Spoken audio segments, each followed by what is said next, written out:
Beetlejuice has dropped in theaters. That means we have a new Tim Burton movie. And not just a new Tim Burton movie, but a new Tim Burton movie. So today I'm going to stop and rank all 20 Tim Burton movies from the worst to the best.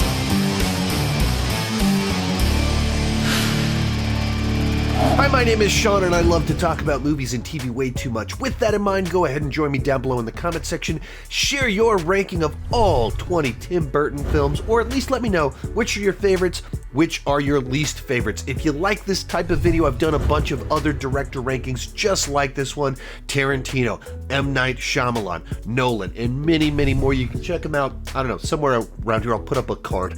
Let's get started. In last place, Dark Shadows. I did not get this movie whatsoever. It was just a bizarre blend of tones and genres. I'm not really familiar with the original soap opera from the 1960s. Apparently they put out like 1,200 episodes in the course of about 6 years, which I don't even know how that's possible, but doing that research and learning a bit about how much lore and all the different characters existed for this adaptation, it made a little bit more sense how wild and crazy this movie was in terms of just how many plots it was trying to cover, but it doesn't justify it. It was still this movie that had like great set design, some cool art direction, some costumes that were nice, and then it was just shifting from soap opera to campy humor to dark humor to just like brutal horror. It was all over the place, and I just didn't care about any of the characters. I didn't care about any of the lore. It was not remotely my thing. I didn't get it at all.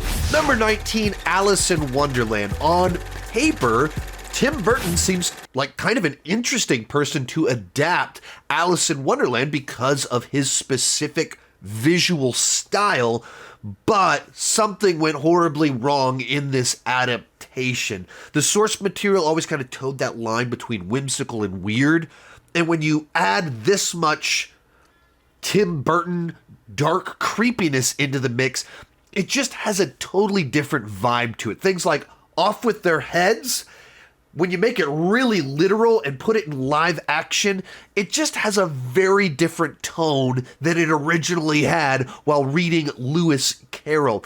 And it feels like instead of trusting the source material and having the wordplay and the wit be the selling point for an Alice in Wonderland adaptation, instead they tried to squish the lore into the blockbuster template with a full-blown hero's journey for Alice, where she actually battles a knight and a dragon, stuff like that, where just the whole concept of Lewis Carroll and his absurdist humor gets completely lost.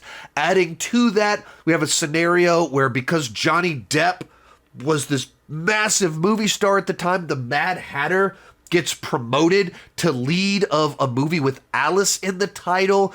And so for me, this is just kind of a classic example of a director that's done great things, that has a unique style, adapting amazing source material, but when it's squished through the Hollywood blockbuster formula, everything gets lost. It's turned totally generic. And so for all the weirdness that's going on in this movie, it's just so utterly bland. It's just blockbuster stuff. 18, Dumbo. Now, I've never been the biggest Dumbo fan, and that film, it's only about an hour long, and there's several sequences in it that you can't really adapt directly in the 21st century.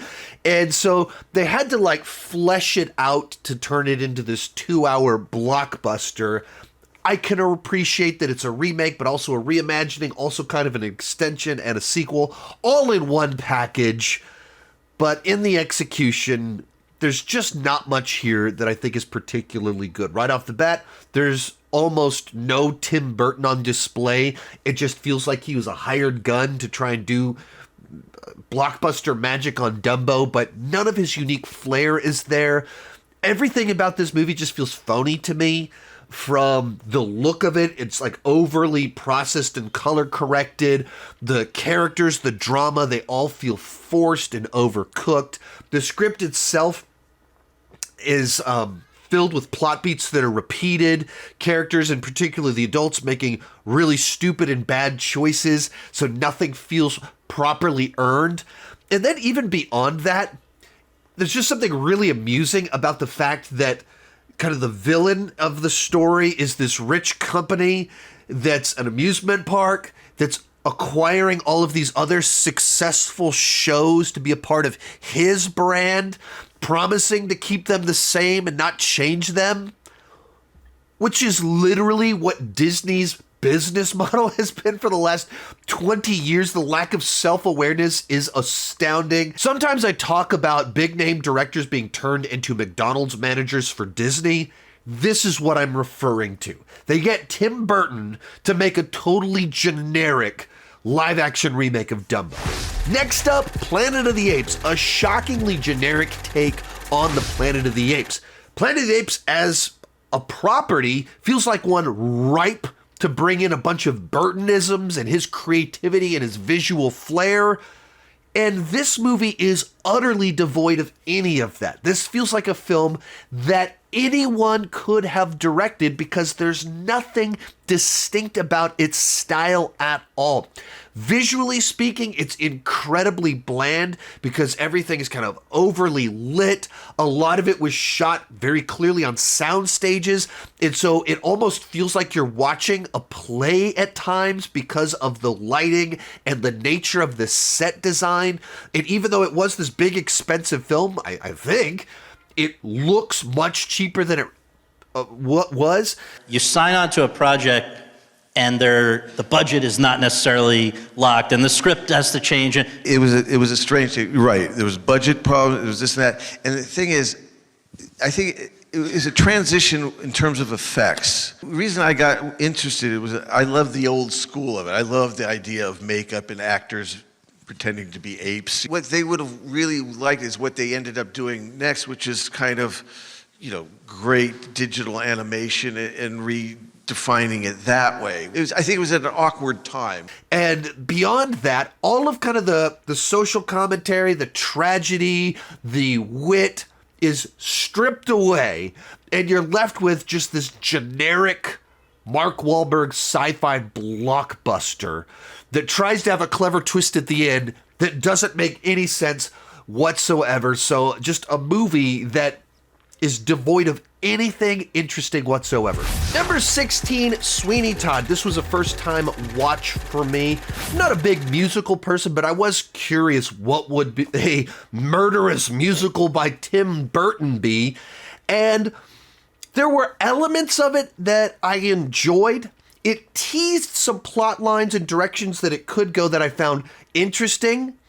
And then as it went along, I felt like it always kind of veered away from anything that I could have connected onto, where it starts with, there's a bit of a revenge vibe to it, bit of a musical serial killer, Count of Monte Cristo, but then it always veered into something different, that it didn't really do that. It didn't really develop those ideas, and so it just kind of leaned heavily into the weird serial killer side to it with a bunch of meat pies that kept pulling me away from everything that I cared about in the movie, and even the way that it kind of handles the kills in it.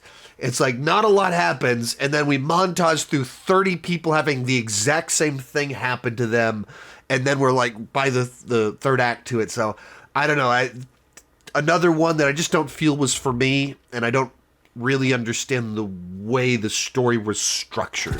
Next up, Corpse Bride, and this is another one which I just don't think really is for me. I don't tend to enjoy stop motion all that much, and when he kind of goes full Tim Burton, there's only so many of those that I kind of fully enjoy.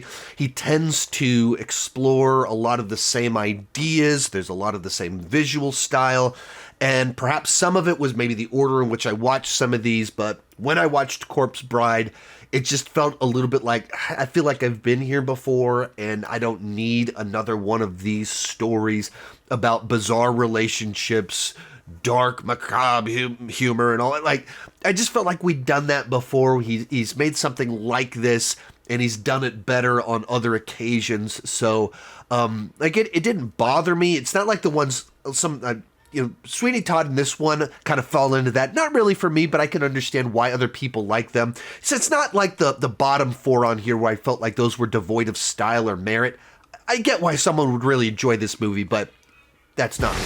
Next up, Mars Attacks. Now, I saw this movie when it first came out almost 30 years ago and never rewatched it until I was prepping this video. Also never realized it was based on a series of Topps trading cards from the 1960s.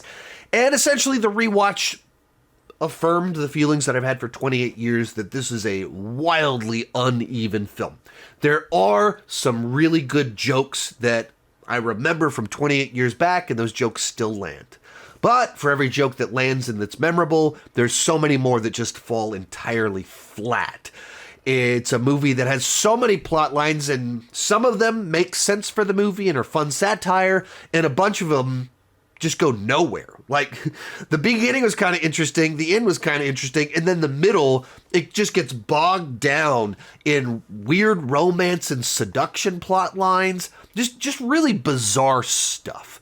And just inherently a movie like this that's satirizing already kind of campy, goofy 1950s invasion films, it feels like kind of a one-joke movie, and we're just repeating this same joke of like, look how silly those things were. Look how silly we can take that silly thing from the 1950s. It repeats that joke over and over again. Seems like they had a lot of fun making this movie. They had some ideas that amused themselves, but they didn't have a clear idea what story they wanted to tell, or which ideas were good and they should develop, and which ideas were bad and they should just trim out entirely. And it seems like the grid they used to decide what got screen time was which scenes had the biggest movie stars. And all of a sudden, non-interesting characters and jokes that don't land get a whole lot of time because it's Jack Nicholson or whatever. And so a movie that, like, you remember it because it's so bizarre, but not because it's actually good and clever. 13, Miss Peregrine's Home for Peculiar Children. Kind of like Tim Burton's spin on Harry Potter, except with more World War II thrown in there, as well as a little bit of Samuel L. Jackson eating eyeballs. It was fine. Like, if you're into these kind of movies, it's a little bit X-Men. It's people with special powers being mentored by someone.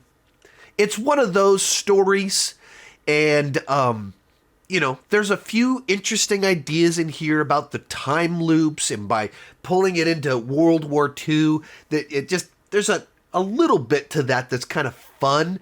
But considering it is about people with a bunch of powers, it's directed by Tim Burton, you have time loops, it just feels like it's lacking any oomph or energy to it. Like, it never comes to life. It's a surprisingly dull and bland movie where Tim Burton has some really fun toys to play around with. 12, Charlie and the Chocolate Factory.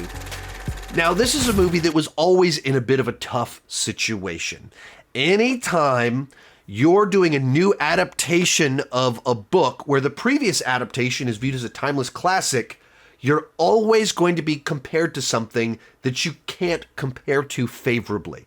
A timeless classic has stood the test of time and people still love it. In fact, they revere it more the more time passes. That's what happened with Willy Wonka and the Chocolate Factory, and they decided they wanted to do a new adaptation of the Roald Dahl book, and they brought in Tim Burton. And so naturally, they tried to make it different and focus on different elements of the characters, different character arcs. And given that this was post Pirates of the Caribbean, Johnny Depp was now one of the biggest names in Hollywood. So suddenly we're amping up Willy Wonka's role and giving him this whole backstory about his daddy issues. And some of it kind of works. Some of it can have those heartfelt moments. But it always feels like it's trying a little bit too hard to distinguish itself from the previous one. So we have to have Oompa Loompa songs, but they have to be different. They have to be very different and give off a totally different vibe. And some of those things don't work so well. Some of them do. Some of them are kind of interesting, but overall, it's a movie that just always feels like it exists in the shadow of the 70s classic version. Number 11, Sleepy Hollow. Despite being possibly the most famous Gothic visionary director who tells many stories about the afterlife, skeletons, dark humor, he doesn't actually spend all that much time just in the horror genre, and Sleepy Hollow is one of those few examples that is a straightforward horror film about a serial killer and an investigation into it. And it's kind of fascinating that while this, in many regards, is one of the more overtly violent films that he's made, it's also fairly subtle on the Burtonisms. There's definitely some in there. There's some weirdness, some quirkiness, and campiness that happens in it, but it's not as in your face as so many of his other films. Works well enough at kind of building out the intrigue about the conspiracy of what's really going on behind the scenes, who's involved, how's it all taking place. Johnny Depp's performance, this was a first-time watch for me just a week or so back. And so I've seen all the performances that he did after this movie, that this feels like the prototype for so many of his weirdo roles that he's done in this century. As it goes along, I think it gets a bit convoluted with all the answers to everything of what's kind of taking place, and it loses a little bit of its oomph. But, you know, it's a very watchable little Burton version of a period piece horror film.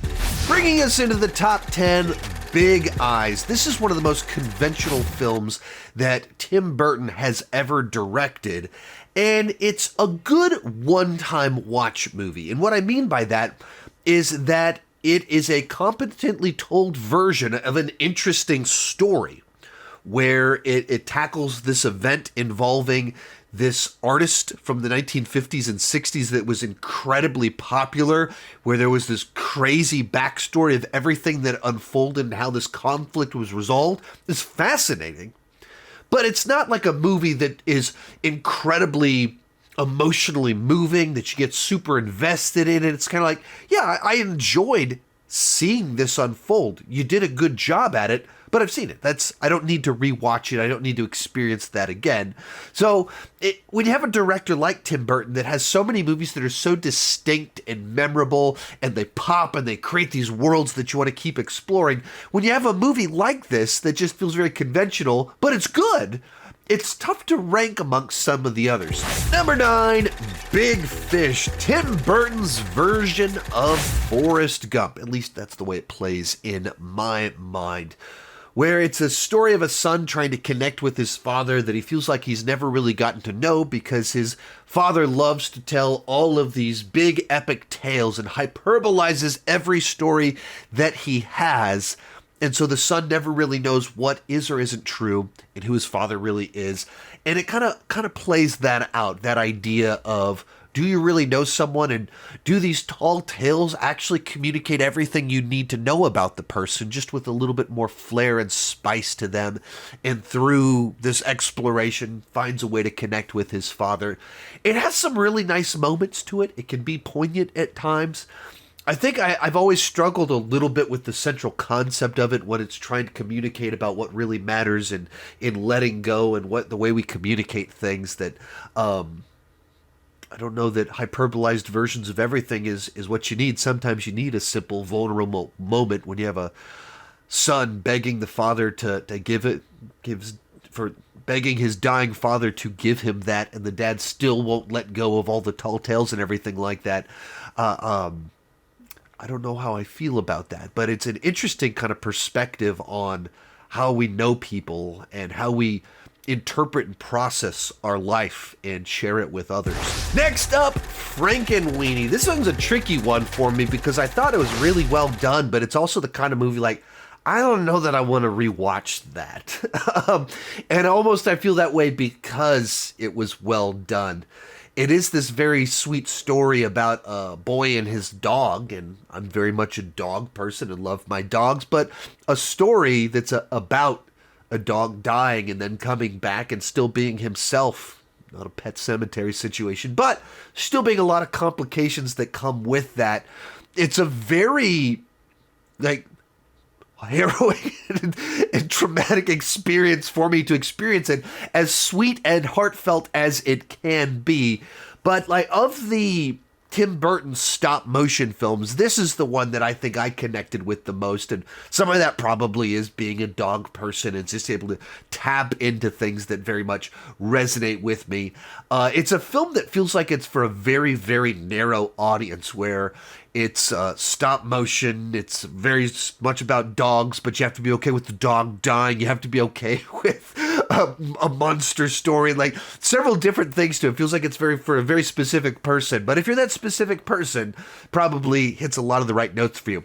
I thought a lot of the music in it sounded like it was lifted straight out of the Batman score. I mean, it's Danny Elfman, and so there's always a little bit of Elfmanisms in any of his robust scores, but felt like there were specific melodies that were like, that's right out of Batman. Victor, the most common descriptions of the character: lonely, isolated, maybe a little depressed, has a dog that he loves, spends time in graveyards. All of these things you yourself, I believe, have done.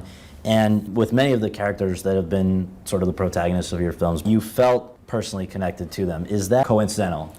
No, I wouldn't say it's coincidental. I mean, even films where have been based on other things, you always, for me, I like to feel the character. Number 7, our new film, Beetlejuice Beetlejuice. I thought that this was a very fun continuation where they were able to recapture the magic, bring a bunch of the cast members back, bring some new people in, and have another adventure that felt like it fit with the original.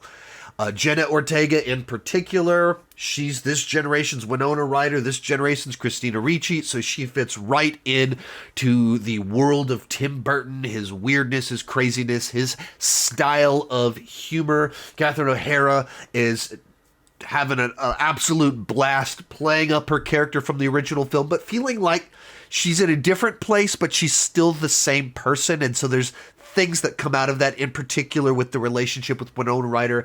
And Michael Keaton has still got it. Even in his 70s, he has not slowed down at all. Now, there's too many plot lines in this movie, and so it's like they're still introducing new plot lines when you're 60% of the way through the movie, and then you get to the end of it and you're like, wait, that's all you were doing with Monica Bellucci? That's it? Why on earth did we do that? You had a subplot tied to the subplot that went nowhere, but it has all the chaos, the energy that you want from a Beetlejuice movie. Number 6, Batman Returns. And this is one of the earliest movies I remember tracking the full release of the film, from announcement to trailers, trying to find every piece of information that I could find out about it. This is, of course, was pre-internet, and I was very young at the time, so my resources were limited, but it was one of the very first films that I remember being excited for its release. And by that point in time, my mother, my sister, and I were into collecting things, so we had all of the McDonald's toys and cups and collected all the things that they released. We collected every single one of them. And for me, this is a gigantic piece of my childhood and my journey into movie fandom, along with the '89 film, and we'll get to that in just a second. Danny, what did you think of the movie? It was very violent. It was a total attack against kids, the whole movie. Everything that kids love was being used against them. Like what? Clowns. I was actually a little bit scared, and I have never been scared of a movie like this before. Yeah? I came out of Terminator 2, fine. It's just not for younger kids. Penguin always had goop coming out of his mouth. Catwoman took her claws and played tic-tac-toe on a man's face. With all the McDonald's toys, it's making it sound like it is for kids, and it's not. So I was 10 years old when this movie came out, and I definitely thought it was dark. Didn't have that kid's opinion on it, though. I think that this is a much better Burton movie than it is a Batman movie. He reinterprets Batman, Penguin, and Catwoman through his Burton worldview. So now all of a sudden, all three of them are loner weirdo freaks, and in their own different version of it, the one that turns into the hero, the victim that turns into a villain, and then the monster that tries to rage havoc on the society that rejected him. And so when you view it through that lens, I think it's kind of an interesting film. The score from Elfman is one of his bests. It elevates so much of this movie and brings so much emotion into it. The production design here, of course, is very cool once again, though it does feel like a totally different Gotham than the one that we saw in the previous film. So it's a movie that if you kind of take it on its own terms as a Burton superhero story, it works. As a Batman movie, I have quite a few issues with it. Number 5, Ed Wood. This was the first essentially serious drama from Tim Burton. And for it, he decided to do a film about the life and film career of Ed Wood, who is widely regarded as the worst director of all time. And while it kind of tells the story of how he made 3 of the worst films ever made, one of them widely regarded as the worst movie ever made, it doesn't do it in a manner that's intended to just make fun of him. It's intended in kind of this way to honor his optimism and his joy and his creative spirit. And there's something kind of infectious about that. There's something very charming about a movie that's able to present someone doing terrible work, but without laughing at them, without it being something to make fun of them. It's intended as this thing where you watch it and you kind of go, huh, that's kind of interesting. I kind of respect that a little bit. I respect what he did there, despite the work itself not being particularly good. Legendarily bad, but not particularly good. Johnny Depp is just pretty amazing in this. You've said that Johnny's inspiration, I find it very thought-provoking. Ronald Reagan? Yeah, he's got strange influences, which, you know. And it's the kind of movie that reminds you who Johnny Depp was before Jack Sparrow, where he kind of got swept away into having to play all these Jack Sparrow-esque weirdos for the last 20 years. But for the 20 years before that, he played all of these very different roles in films. And this is a couple of years after he did Edward Scissorhands, totally different character from when he plays Ed Wood. And he has an accent that you buy into it. You just believe him as this overly ambitious guy that has absolutely no talent. It's a little bit like The Disaster Artist in a very different sort of way, but I thoroughly enjoyed The Disaster Artist, and I thought this one had a good bit to offer too. Number 4, Beetlejuice, the movie that really put Tim Burton on the map as a creative force with a very distinct style. And one of the funniest things about this movie is that nobody knew what to make of it when it first came out. Frankly, I walked into this movie knowing nothing about it. I didn't know it was going to be a Ghostbusters clone. Right. And I liked that relationship between Gina Davis and Alec Baldwin. I thought it was going to be a goofy, silly comedy about this young married couple trying to fix up this crummy house. And then when all the supernatural stuff hit, the special effects, boy, they're well done, but so what? Because there's no comic energy behind it. It was on some of the 10 worst films of the... my friend, that and Beetlejuice were on the 10 worst films of the year list. But it's one of those films that just made a mark to where 35 years later, like a year ago, my children heard about Beetlejuice and they became interested in this world, this lore, the character, not because I was trying to introduce them to Beetlejuice, just because that's how big of a splash it made, with a distinctive character, vibe, aesthetic, all of that fun stuff. So much so that when we went to go see Beetlejuice, they were like, we got to dress up like sandworms. They wanted to do the whole deal and everything like that. It's a bit of an interesting film because Beetlejuice is in the movie for less than 20 minutes, and the lead characters are actually the Gina Davis and Alec Baldwin characters who are haunting this house. But all the stuff you remember is almost everything else in the movie. So it's just like a fascinating film that's all about the chaos. It's all about the energy and exploring this bizarre set of this bizarre afterlife world that they've created. Real quick quick before I give you my top 3, remember to join me down below in the comment section. Share your ranking of the Tim Burton films, or at least let me know what are your favorites, what are your least favorites, and which of my placements is the hottest take. Also, I've done a bunch of these director rankings: Tarantino, M. Night Shyamalan, Nolan, Spielberg, and many, many more. You can check them out in this playlist right over here. Coming in third place is Batman. Now, this is one of the very first movies I remember seeing in the theater, and this movie was essentially my on-ramp into getting into nerd culture, all that fun stuff. I still have my full collection of the trading cards. Actually, I still have my full set of Batman Returns cards in here as well. But this is a movie that was a defining element of my childhood. I had the VHS tape that I watched on loop. I had the toys, all of that fun stuff. In 1989, Tim Burton, by creating this film, launched Batmania, and that was so much of my childhood. As important and impactful as the film was, I don't know that it fully holds up on a script level. It's a bit of an odd film when you look at the way that it's structured and the way that it kind of cuts between scenes and sequences. And, Bruce Wayne is barely a character in the first 30 minutes of the movie. And even as it's showing Joker's rise to prominence, it's like just cutting between these mob scenes that could go in any particular order. And then it's all of a sudden we're doing chemical stuff and the shampoo's poisoned. Very, very strange script for the movie that, again, all the stuff Burton brings to it with the production design, the imagery, the gothic vibe to it is great. Just wish the script was maybe, and it's a little bit even tough to say that, because to get to where we're at with the sophistication of comic book movies and their scripts and their storytelling, you needed all the middle things to figure out how do you adapt these comics into the format.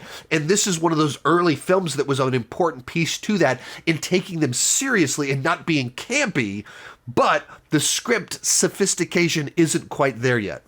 Batman was too dark. Now it's like almost a light comedy compared to things. So our runner-up, Edward Scissorhands. This is another one that I saw in the theater when it first came out, and I'd never rewatched it.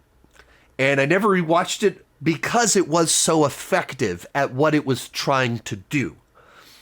And so I wasn't really sure when I rewatched it where it would land in this ranking.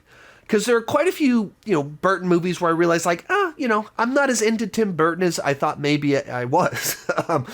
And then I rewatched Edward Scissorhands, and I think it almost made it clear to me why some of the other ones felt a little bit empty.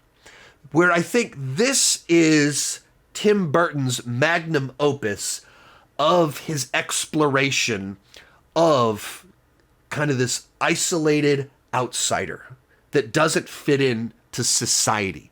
For me, I always wanted to make something that I felt, and as a teenager, anytime. It was probably the most personal, or one of the most personal things. This is the movie where he brought all of that to life, where even through the color palette, where the town is pastels and these clean lines, and then you have Edward, who's in this just black, white, gray world, steps in, and he's so obviously out of place. And that's kind of what Tim Burton's career has always been, exploring that. And this is the time where, at the kind of the first time, he really leaned in exploring it. And I think he got it right. He did it right in this one, with this tragic romance that's like a twisted Dr. Seuss tale in live action. And another one with just a fantastic score from Danny Elfman. All of the early Danny Elfman work, I think, is phenomenal. And another one where the score just brings so much emotion into an already gut-wrenching tale. And rewatching it, I knew exactly why I hadn't rewatched it. Because it is such an effective tragedy.